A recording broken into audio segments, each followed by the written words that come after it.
I've run up that hill and gone over that hill. Oh boy, that was probably like the best and worst decision. I basically devoured the book, Besties. The speed in which I had ran across YALC. They didn't necessarily say I could take it, I just took it.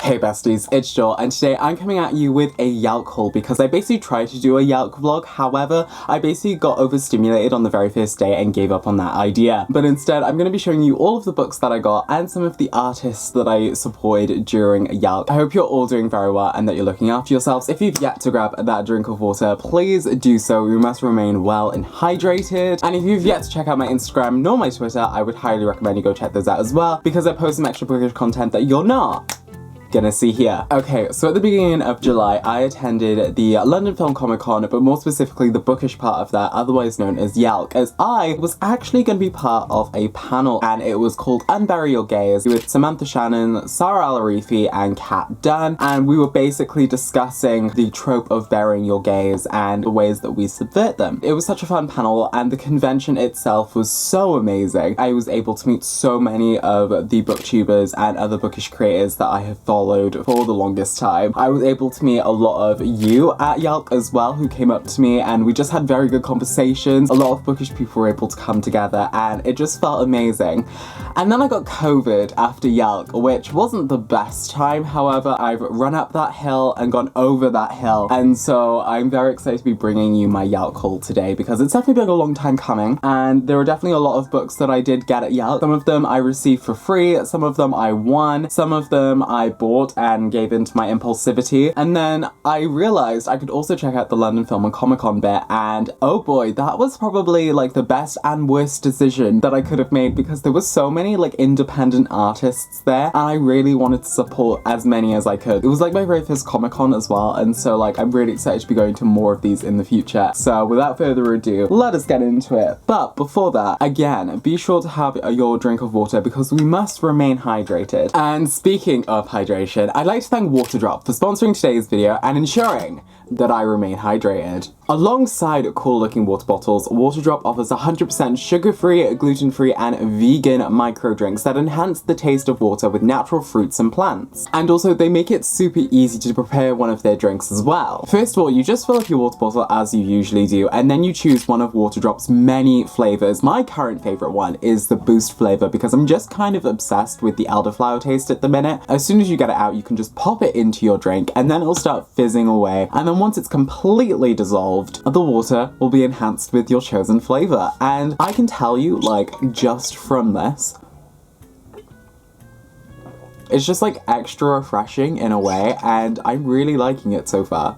As you all know, I love to stay hydrated. I mean, I remind you to drink your water in every single video. And so I think through enhancing the flavor, it becomes a lot more enticing to drink, and so it encourages me to drink more water. And so if this sounds like something that you need in your life, which I highly recommend that you do, you can use the link in my description and use code JOEL15 for 15% off your Waterdrop order. And for every pack the Waterdrop sells, they actually collect and recycle one ocean-bound plastic bottle, which results them extracting 4 times more plastic from nature than they actually use. And so as we drink more water together, let us go back to my chaotic YALC haul because boy oh boy. Okay, I'm gonna go through all of the books that I got signed. The first 3 books actually weren't signed at YALC. Basically, I attended a Penguin platform party the night before where there was basically a bunch of young adult authors there, and I just got to talk to so many amazing people at Penguin and just like ramble about random things. I also managed to meet Karen M. McManus and get her new book, Nothing More to Tell, signed. This is an ARC and I'm very, very excited for this. I also got an extra copy for my friend Caitlin because Karen M. McManus is one of her favorite authors. And then here is the signature. I don't really know much about this book. However, I'll have all of the links towards each and every book in the description down below for you so you can go browse and peruse to your heart's content. There's always something satisfying about Karen M. McManus's novels that I can't exactly put my finger on, but they're amazing. The next book that I then got signed at the Penguin platform party was Skin of the Sea by Natasha Bowen. I recently read this actually because I recently recently did my judging meeting for the YA book prize, and Natasha Bound's book is amazing, stellar. I really enjoyed reading it, and I really enjoyed meeting Natasha Bound as well. This one is also side, and it's just amazing. It was just such an amazing book, and I would highly recommend you read it. It's basically like black mermaids, kind of a little bit of like The Little Mermaid, but then also seeped in like West African mythology. It's just a good book. And then the last book that I got signed at the Penguin Platform Party was Beasts of Prey by Ayana Gray, and Ayana Gray is so nice. We literally just like bonded over the fact that we're both left-handed. I write like this, but Ayana writes like this, and it was just so stellar to be able to like speak to Ayana and just like bond with her in a way. It was just so cool to get my book signed by her as well. I haven't read Beasts of Prey yet, but I did also manage to get Beasts of Ruin at YALC, and so I feel like I'm gonna marathon the both of them together at some point. Now we move on to the books that I got signed at YALC, and the very first two books that I want to show you are ones that are the exact same book but two different versions. And so we have the ARC version and the final version of The King is Dead by Benjamin Dean. Now, if any of you went to Benjamin Dean's panel on the Sunday and saw like a yellow sprayed edge book that he had on the stand, that was my copy. Basically, Ben had like a normal like paperback version, and I was literally like, Ben, you need to have the Waterstone sprayed edge version on the panel. And it was just such a spectacular panel, and it was just funny, it was amazing, and really spoke about like royalty and the different ways that we can use royalty in literature. I have this one where Ben basically declared his love for me, and then I have this one which is just like a smiley face and a kiss, which was just really amazing. And I'm so happy that I finally got to meet Benjamin Dean, because we've been mutuals for so long. The next book that I then bought and also got signed at this event was The Devil Makes Three by Tori Bovalino. And Tori I met during YALC. She was just so nice. Everyone was really nice. I'm gonna say this a lot. And then when I saw the Illumicrate, oh my god, the Illumicrate stand, right? I have a clip on my camera of basically what happened as soon as YALC opened on the very first day. The amount of people that swarmed the Illumicrate stand was a lot. Just this book is so stunning. I saw this afterwards, but Tori signed it saying, "For Joel, my lovely, wonderful friend," and it's just so nice. I cannot wait to read this. It basically follows two students who unleash a devil from its book-bound prison, and chaos ensues from there, and so I'm very excited to read it. The next book I managed to get signed was Mindwalker by Kate Dillon, which says, "Do not surrender control," and this was the arc that I wanted from the Hodder and Staunton stand. However, the day that I went there, they were giving away a different arc, and I just really wanted Mindwalker, and they told me to return tomorrow. However, I managed to meet Kate Dillon at the event, who basically just offered to give me one of the pink sprayed edge arcs, and I was like,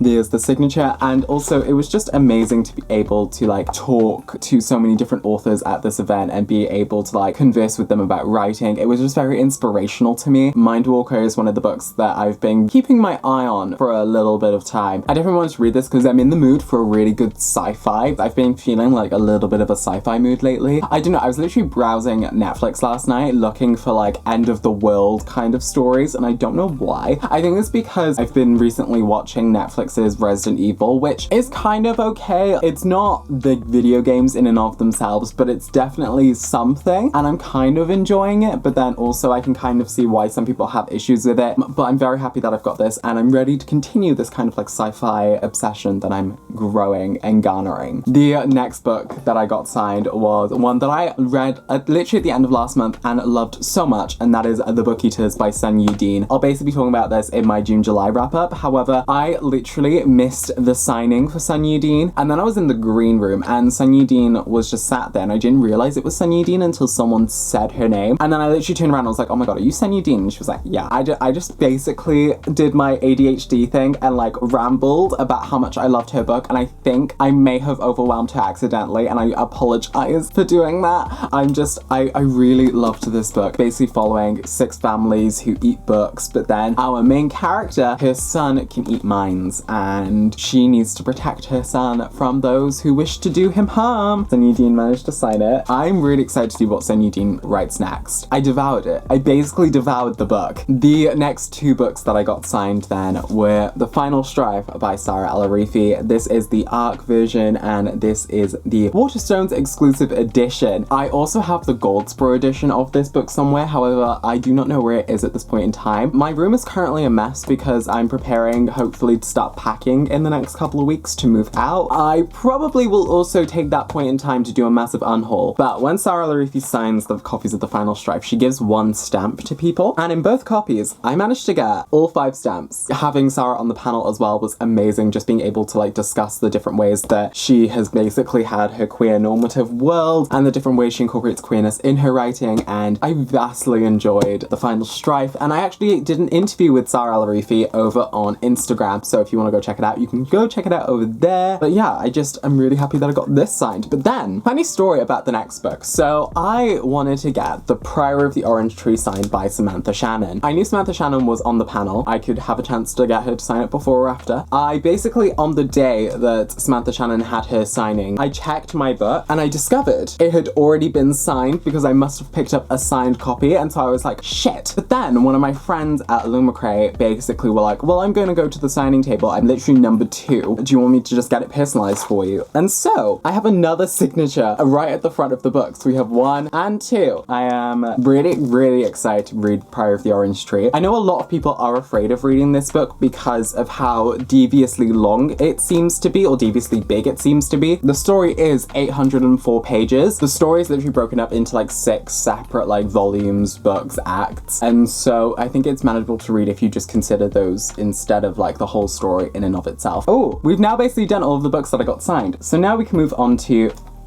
I just realized this video is going to be way longer than I thought it was going to be. So now we can move on to the arcs that I basically got during YALC. And the first one that I got was actually during the Penguin Party, and that was With Fire in Their Blood by Kat Delacourt. And this one basically is a shimmering supernatural romance set in the crumbling Italian city of Castello, where mafia clans make the rules, dark magic pulses the streets, and the sins of the past threaten to consume the present. I'm kind of intrigued, and I'm kind of looking forward to it. The first arc that I won was basically whilst I was trying to get Kate Dillon's Mindwalker one from Hodder and Stoughton. You had to sign up for their newsletter and then take a raffle ticket, and then they would tell you if you won. And I basically won The Dragon's Promise by Elizabeth Lim. This is the back, this is the front. But I haven't read Six Crimson Cranes yet. I am really looking forward to this actually, because I know I didn't really like Bin the Dawn and Unravel the Dusk. However, I've heard so many good things and how much better like Six Crimson Cranes and The Dragon's Promises that I feel like I'm gonna enjoy this a lot more than I did with that series. The next book that I then got was Unraveller by Frances Hardinge, and this one basically follows a world where basically anyone can create a life-destroying curse, and the only person who can unravel them, which sounds really intriguing. I've never read like a Frances Hardinge novel, but I've heard spectacular things about the kind of gothic feel you can get from her books, and I'm intrigued to see what things it will bring to the table. And then to win this one, basically you had to like spin a wheel like on the table, and it had to land on any of the animals apart from the spider that were on the web, and I think I won one of the last arcs, so I apologize to anyone who went there afterwards and they said no, we have no more arcs left. The next book that I then got was Well, That Was Unexpected by Jessie Q Sutanto. I basically won from Electric Monkey. I basically had to write something on a post-it note and pop like my Twitter or my Instagram and pop it in a jar, and then they would pick 3 ones at random who would win this arc, and it turned out that I was one of the ones. I literally got to the table and they were like, please don't think we like purposefully picked you. It literally came out that way, and we were just like, what do we do? And they were like, well, you won fair and square. So I am really excited to read this. I know from like the top line from the back of this that it's going to be very interesting, as Charlotte and George's story starts how all good love stories do. They're catfished by their own parents. And so I'm very excited to read this and see what this story has to offer. And then the very last arc that I got was probably one that I basically exerted the most energy for. I will explain the story of this. So basically, one of the people at Penguin had tweeted, the first person to find me at YALC and ask about this particular book will get it. I was literally just mindlessly browsing Twitter whilst waiting for my friends to come out of the toilet, and I saw this tweet.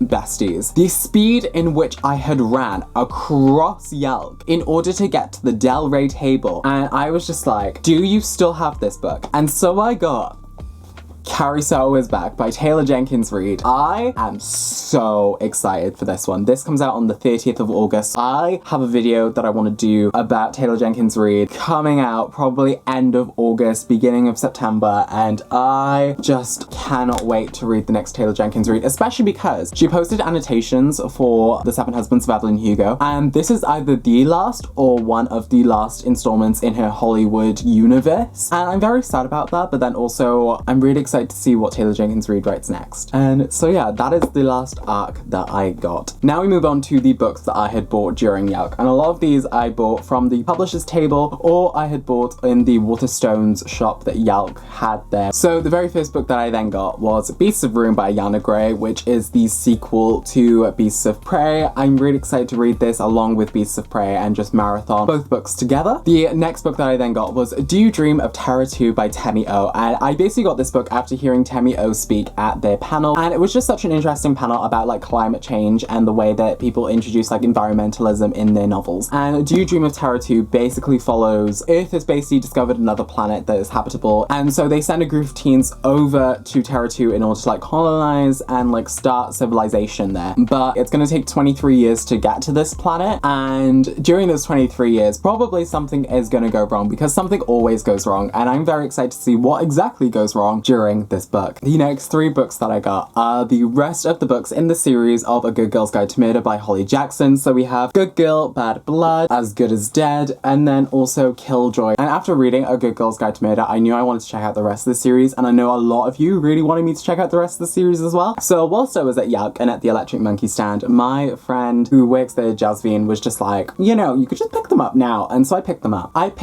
And I'm really excited to check out the rest of the series and how everything continues on. I just think it's going to be great to see what happens next and the twists and the turns that Holly Jackson will take me on. I'm really excited to see what Holly Jackson's new book is that's coming out in December 2022, so I'm probably going to have to look on like Goodreads or Storygraph or something. Okay, so the next trilogy of books that I got were purely because I saw it and was like, this is absolutely hilarious and I really want to read this.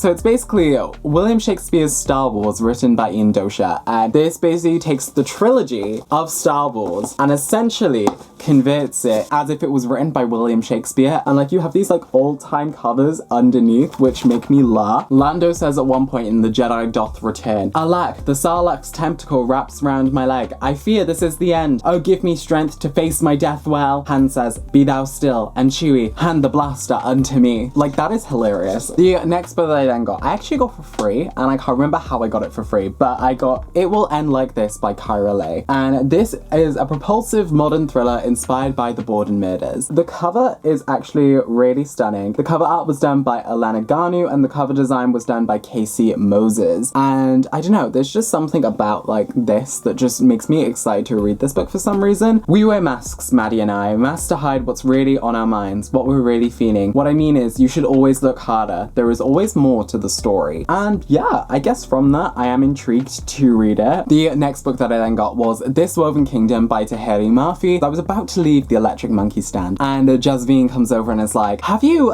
read This Woven Kingdom by Taheri Murphy yet?" And I was like, "No." And then she basically sold it to me, and I was like, "Do you know what? I will buy it, and then I will read it." And so This Woven Kingdom is a story of clashing empires, forbidden romance, and a long-forgotten queen who must claw her way through darkness to reclaim her throne, rebuild her kingdom, and save her people from the half-lives they've been forced to live. And that just sounds great to me. I'm really excited to read it and just delve into like a new kind of fantasy world, and especially because the sequel, I believe, is coming out soon. I really want to be able to read book 1 before I go into book 2. However, there are so many series that I'm like on track of at the moment that I really need to like start tracking them properly, because I still need to read J Legacy, and I haven't done that yet, and I've been like putting it off. But then also at the same time, I don't want to put it off for too long, otherwise I will literally forget everything that is in that series. So maybe I should try and get that soon. The next book that I then got was Jacqueline Wilson's Baby Love, and I really want to get this because this is set in the 1960s. It deals with a lot of like stuff to do with like teenage pregnancy. As well, Jacqueline Wilson just speaking at YALC was so like heartwarming to my childhood to hear. And then I was in the green room and Jacqueline Wilson was like leaving, and she turned to me, waved, and smiled, and I just felt like my childhood just like seeping up to the surface, and I literally could not say anything. I just like smiled back, and I just like leant back in my chair, and I was just like,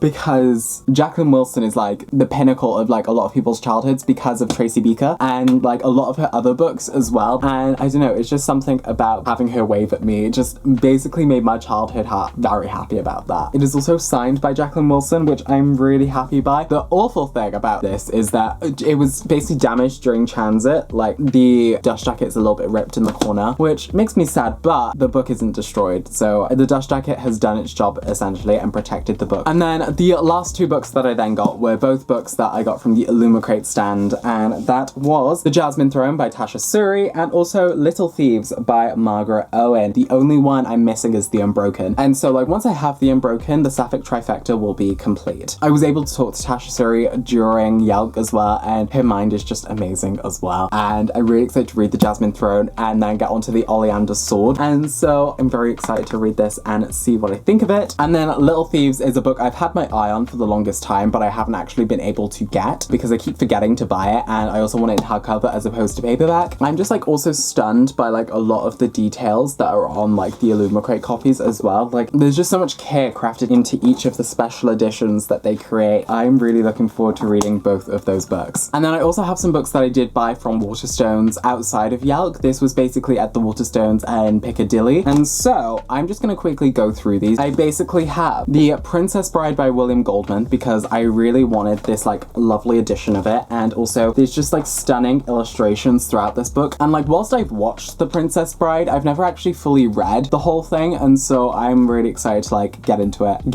Yeah. The next book that I then got was The Telltale Heart and Other Tales by Edgar Allan Poe in this stunning edition by the British Library. This one I basically wanted to get for The Fall of the House of Usher because that's been converted into a Netflix series soon, and I kind of want to read the short story before it's turned into an adaptation. And I definitely have a video coming up soon about adaptations and reading certain books before the adaptations come out. I cannot wait to see what I think of The Fall of the House of Usher and also the other stories contained within this book. The next book that I then got was The Old Woman with the Knife by Gu Byung-myo, and it was translated by Kim Chi-young. And basically this follows Hornclaw, who is a 65-year-old contract killer. One of her jobs goes wrong and brings her past into her present, and essentially I picked it up purely for the 65-year-old contract killer because I find that so fascinating to me, and I'm really excited to read this. And I also have another book that I picked up in Oxford when I did my Babble vlog at the beginning of the month called I Want to Die But I Want to Eat Tteokbokki, and I really want to like read both of them like near each other because they're both like different vibes, but they're also both translated Korean novels. The next one that I then got was A Certain Hunger by Chelsea G. Summers, and this one feels like a cannibalism book. This might be a cannibalism book. I think my friends might have also read it, but I don't know how they felt about it. And so basically, from her idyllic farm-to-table childhood to the heights of her career as a food critic, Dorothy Daniels has never been shy about indulging her exquisite tastes, even when it led to her plunging an ice pick into her lover's neck. And so just from that, I'm very intrigued by this book and to see what it has to offer. I think my friends have read it, so I need to like double check if they liked it or not. I feel like this cover is just very simplistic, but also sells enough for me to be invested in it. I'm really excited by it. And then the final two books that I then got from YALC were two graphic novels / comics that I picked up from the Artist Alley, or like the independent artists. And so I got The Secret Protectors by Adam Wheeler and Benjamin Nunn, and then I also got The Murder Club Volume 1 Useless Deaths by Tony Cooper. I was very much intrigued to see like what both have to offer, because this one basically follows two students who try to use their combined intelligence to frame someone for murder, and then this one I don't know much about, and there's not really a synopsis for this, but it's basically like underground heroes versus like a shadow organization of villains, and I'm really excited about that as well. And that is basically all of the books I got for YALC, which was a lot. I got a lot of books and I didn't realize it until now. I'm really excited to read all of them when I have the time to. Yeah, I think I might start every like now and again, like just like a weekly reading vlog of what I read during that week, as opposed to doing like a themed reading vlog, because whilst theme ones are fun, I think also just doing a reading vlog of like what I'm reading during like a certain week would be pretty fun as well, because I know a lot of people like that kind of thing. So maybe that could be something I could start doing to like tackle some of the books that like don't necessarily fit into a particular theme, but might be something that I want to read during that time. Before we wrap up today, I really wanted to go through some of the stuff that I got from some of the independent artists at YALC, because there was just so many amazing artists that I literally could not help myself but like get a few things from them. And so the first one that I really want to shout out is Giles Bone. They're the ones that I got like this pin, which is basically Sailor Moon transforming. I also got this one from Steven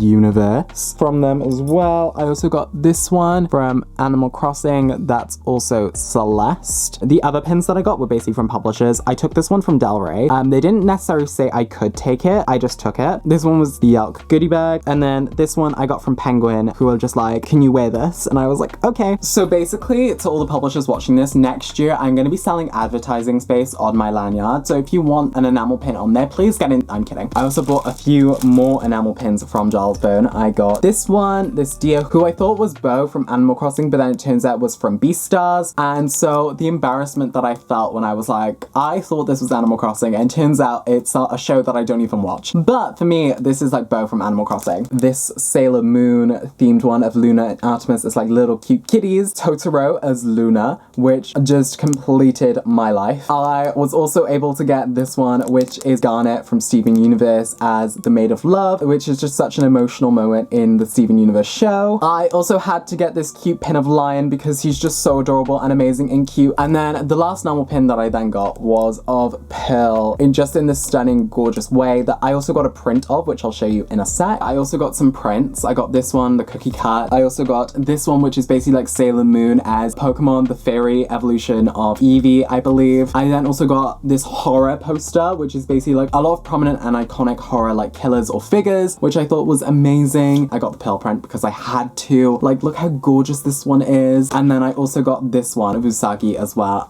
/ Sailor Moon, because I just thought it was beautiful, and a lot of artists did their own version of this, and it was amazing. I got 2 little Animal Crossing leaf patches because I want to get a denim jacket at some point, and I want to have like a patch on each shoulder. And then basically Giles Byrne gave me a lot of postcards because I basically kept bringing people to their stand and saying how amazing they were, and they gave me so many postcards, and they were definitely like the shop that I basically went back to every single day of YALC to get something new. I even got, forgive how creased this is, but I even got a Celeste t-shirt. I also got a Sailor Moon one, but that's currently in the wash alongside some of the other t-shirts that I got for the London Film Comic Con. This was a necessary purchase. But yeah, that was one artist that I really love. Another artist that I bought from was Anna Hollenrake, and they sold these stunning prints that I got because they just seemed very inspirational to me for like when I'm drafting like a fantasy or like a particular kind of piece. They just feel like they give different vibes and moods. Like this one feels like a kind of like future vision of like Zelda's Breath of the Wild or Skyward Sword with like the floating islands. This one also reminds me of Zelda actually, in a way, but there's also like a kind of witchy vibe going on here, and I really loved Anna Hollenrake's work. I went back there twice and was just like, the second time I really want to buy something because each of these were just so stunning and gorgeous. I just want to have these in my office that just serve as like a bout of inspiration for me. The next place that I got stuff from was Alchemist Art, and Kemi, who runs the shop, just sold like these gorgeous stickers of like the My Hero Academia lot. Oh no, one fell. And I just found it to be like particularly satisfying to me. I also got Zagreus from Hades. I also got a Deku keychain, which I was like, I need this in my life. And now it's basically added to the other keychains that I got. I also got this one of a D20 from Erica Martine, and that was a shop that I got 3 printed t-shirts from, but I can't show you any of them because they're all in the wash, but they're all stunning and amazing. I got one of No Face from Spirited Away, got one of Aang from Avatar The Last Airbender. The last one that I got was of the Triforce from The Legend of Zelda, and all of them were just so beautiful, and like all of the t-shirts that I got fit really well around the arms as well, and just fit quite nicely on my chest, and I'm just really happy about that because, like, you know, with clothes sometimes they can either make you feel really good or feel really shitty, and these clothes make me feel good, and so I'm happy about that. I also got 2 enamel pins from Mythical Studios. This one is like a swords and a shield, which was very good for like a paladin or like a D&D kind of vibe. And then I got this one because it reminds me of a character from the novel that I'm writing, Wub Wub, and that's all I'll say on that. I also got a lot of badges from publishing, apart from like the 50 bookmarks that I acquired during YALC, and the bunch of samplers that I got, even though I really wanted a sampler of Gwen and Art Are Not in Love, and I didn't get it. But I did manage to get Ava Reed's new book as a sampler, which I'm very excited by. But the last thing that I wanted to show you actually are these prints that I got. I basically would have bought the entire store had I not exercised a moment of self-control. And so we basically have these A3 posters of different like video games and basically Studio Ghibli. And so I have The Elder Scrolls V, Skyrim, Elden Ring, Legend of Zelda, Breath of the Wild, Kiki's Delivery Service, Howl's Moving Castle, and finally Spirited Away. Each of these are just like such stunning and amazing posters. I literally could not resist getting 6 of them. That is basically all the things that I got at YALC. This was quite a long video to record, and I don't know how I'm gonna edit it, but I am really happy that I was able to talk about these books, share these independent artists, and also just talk about some of the experiences that I had at the Young Adult Literature Convention. I have always wanted to go to YALC, again. When I was younger, I never really had the opportunity to because I didn't have enough money, and also it meant going to London by myself. And going to London by yourself when you're under 18 probably isn't the best move, but through like doing booktube and stuff, I was able to go for the first time this year, and it's basically an unforgettable experience. I can't wait to go again next year because I think it's just gonna be so much fun, and hopefully I'll be able to go on the main stage as a panelist. I'm hoping, fingers are crossed. And so yeah, thank you so much to Waterdrop for sponsoring today's video. If you want to check out the link in my description and use code Joel15, you can get 15% off your order of Waterdrop. If you like this video, be sure to give it a thumbs up, and if you're new here, be sure to click that subscribe button so that you're notified whenever I upload next. I'll have all my social medias in the description down below for you so you can follow me on every single other platform. And yeah, that's basically it. So I guess until the next time, bye besties.